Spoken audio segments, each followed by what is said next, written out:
a Sapphire Running Zone podcast. Hi everyone, this is Tim from the Sapphire Running Zone, and this is another in our series of podcasts on training and fundraising support. Today it's about fundraising, and it's all about your fundraising page. Now this is absolutely at the heart of your fundraising efforts. Doesn't matter if you're fundraising for a charity using one of their guaranteed entries like a London Marathon place, or whether you've got your own entry in an event, or if you're doing a virtual event and you're raising money for your favorite charity. You have to have a fundraising page. It's at the heart of everything that you do. Now, there's a lot of different fundraising platforms out there. Probably the most well-known is Just Giving. Most of the pages that are provided by these fundraising platforms are very similar. They come with a template. And unfortunately, for the vast majority of runners, they just leave it as that template. They don't do anything with it. So what we're going to talk about today is the need to make changes, the need to keep it all fresh. And we're going to sort of talk through how you go about doing that with images and copy, etc. So let's start with this template then. Generally speaking, you will get, when you first set up your page, you will get a template that includes a standard image from that fundraising platform. Can be just something really random, pair of feet or something in running shoes. It can just be a random image, which you flick through lots of fundraising pages and you'll see that a lot of people have not changed that standard image, which is a shame. It also comes with standard copy. So, hi, I'm fundraising for charity. Please support me. Something as basic as that. And this is across all the different platforms. They're all very similar in terms of the provision of this standard template and what comes in it. There'll be a place where you can put your fundraising target, and then there'll be a spot where you can see all the donations as they come in, or hopefully as they come in anyway. So it's all very, very standard. Now, the key for you is to make yours stand out, because ultimately it's this link to this fundraising page that you will be sending out to friends, family, and work colleagues. Everything points back to this page. So you'll hear about people using social media or doing an event to try and raise money for their fundraising effort. They might have a quiz or a raffle or an auction. Everything points back to this page. So you've got to make sure that when people land on this page that you will have sent out on social media, everything is about this page. So you've got to make sure that when you get people to this page, there's something exciting on there and there's regular changes. And that's the key to all of this. So before we do anything, of course, we will have made sure that we've started this process nice and early. And you'll hear this on lots of podcasts. That we do is the need to start this fundraising effort early. The first thing you do is sort out this template. So what are you going to put on this template? Well, you're going to change the one image that it comes with. And you're going to add more images, because although they only come with one image generally set up, they can take multiple images and they can take video. So it's really important that you use that facility and you actually show people what it is you're doing. So when you first start off, make sure you change that template image. Make it relevant to the charity that you're supporting, relevant about you. It's really important to personalize that image. So I've done a lot of work with the scoliosis support and research charity, and a lot of their runners have had scoliosis, still have it, but have had spinal fusion surgery. So what they do is they've put x-rays of their spine with the curvature caused by scoliosis. That's so important because immediately it's relevant. Immediately it says, I'm running for this charity because look what's happened to me. So make sure that you put something on that's really relevant, and then add more images. And then the copy. So what should the copy say? Well, obviously what distance it is, what event you're doing. That's important. What's your experience in running or walking or whatever it is you're doing? Make sure you make it clear that this is a big deal, even if you've run marathons before and you're doing another marathon. Or maybe it's you want to try and do it faster, or you want to raise more money.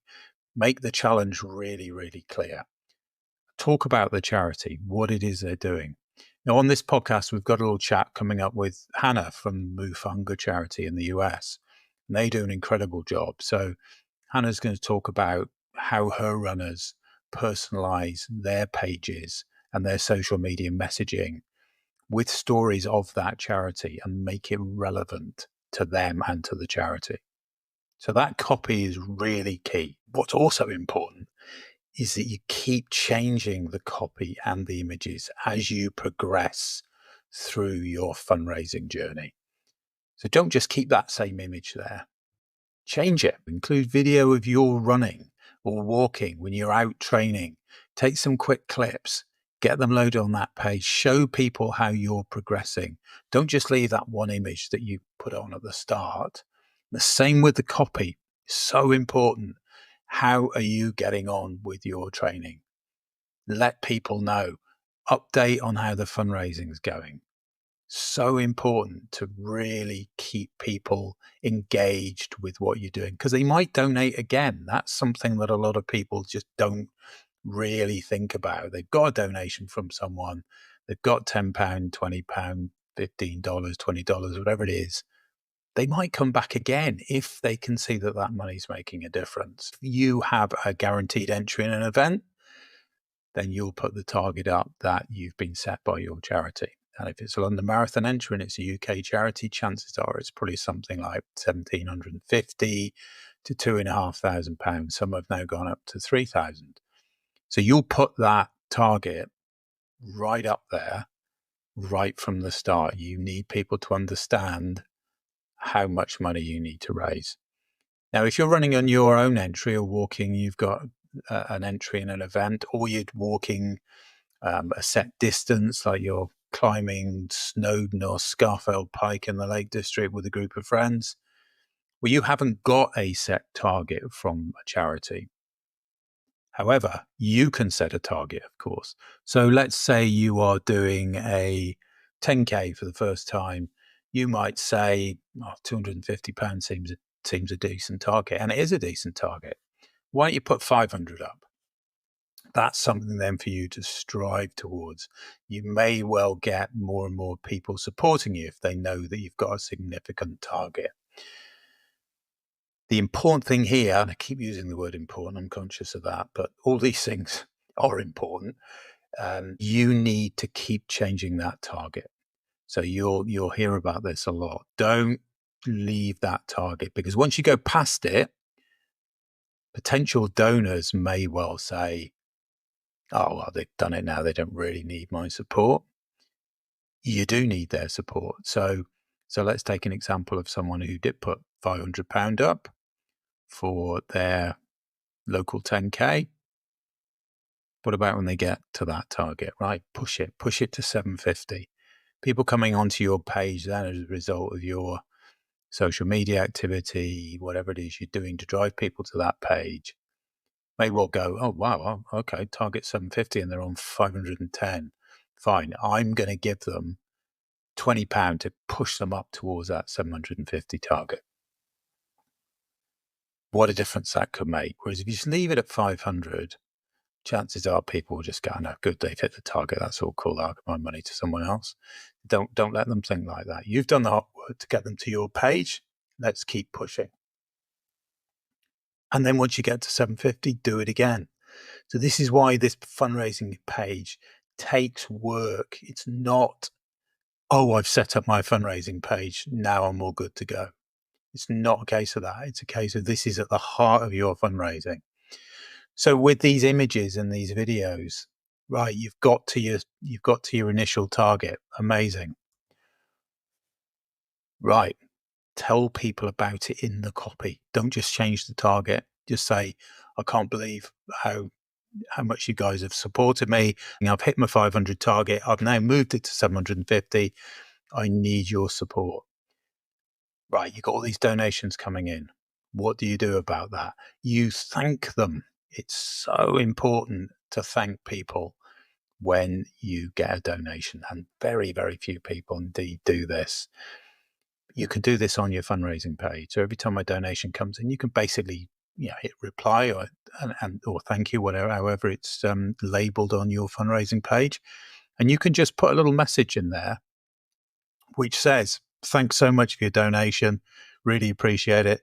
Now, there's only so many ways that you can say that, of course. So rather than just a copy and paste, you should be looking to say it slightly differently. I had a great runner from Kidney Research UK who religiously did this with everyone. And he even said on one of them, he got a donation from someone he didn't know. And he just said, I don't know who you are, but thank you so much because this has made the world of difference to me.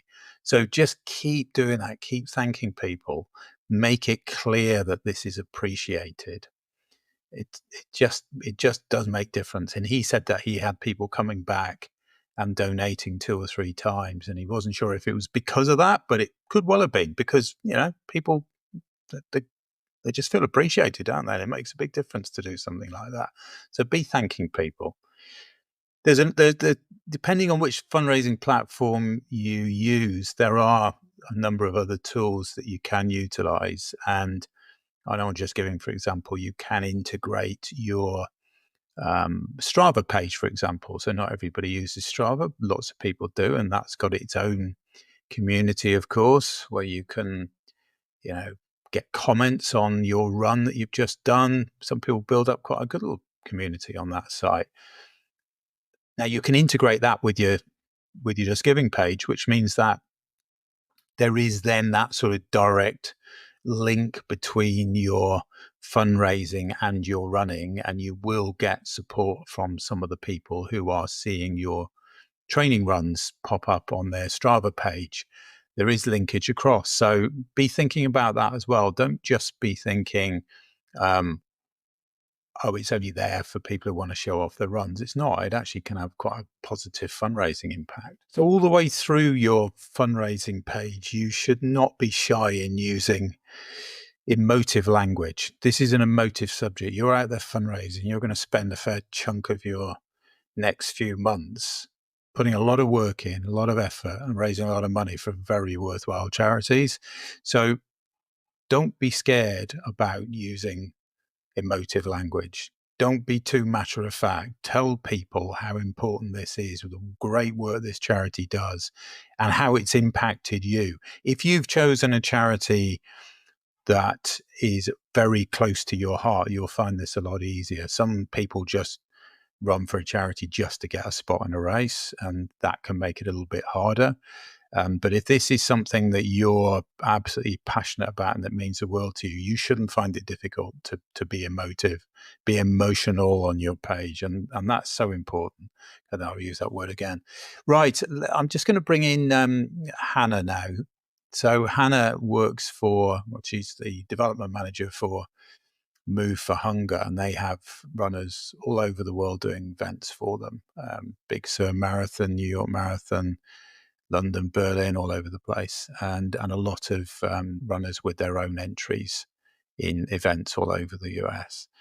Now, Move for Hunger is a charity that basically works with socially responsible relocation companies that provide their customers and clients and residents the opportunity to donate their food when they move. So basically, they're putting food that people don't want into the hands of people that do want it. So fantastic charity. And they have, since 2009, delivered more than £60 million of food to food banks across the US and Canada. And I met Hannah at the Big Sur Marathon in the US, and the charity were helping the event there to move their unwanted food, things like bananas on race day, etc., to people that needed it. And it's great to hear these messages being reinforced from someone who's on the front line, working with runners all the time, and seeing the benefit of this kind of personalisation and the correlation with the increase in fundraising monies that are raised. So let's have a listen to Hannah.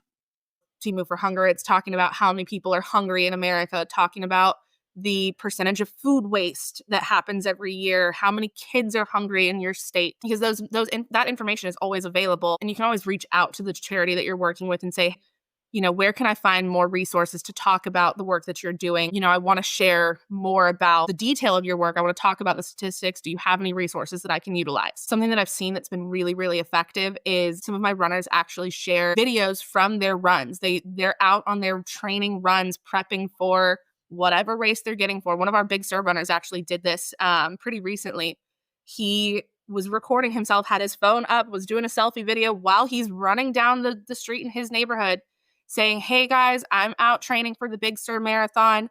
I'm running with Team Move for Hunger. This is why I'm running with them.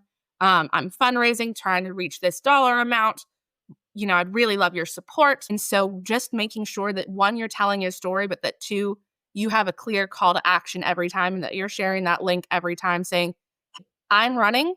I need you to help me fundraise. Will you do it? Something that I also offer to our runners is just some guidelines of, hey, your fundraising goal might be $1,300. It might be $3,000, depending on the race. That number can feel really, really, really intimidating when you first sign up saying, oh my gosh, I have to raise how much? But really it comes down to you're asking your donors for $25, $50, but reaching out to your friends, your family and saying, hey, will you donate $25? That'll provide 75 meals. Will you donate $50? That's 150 meals. Making it those manageable amounts. One, it gives your donor a clear, I'm asking you for $25. Can you do that? But two, it shows them exactly what that $25 is going to do. One, it's going to help you reach your goal. And two, it's going to provide a tangible amount of impact in the community. If you talk about growing up, I was on the free and reduced lunch program at school.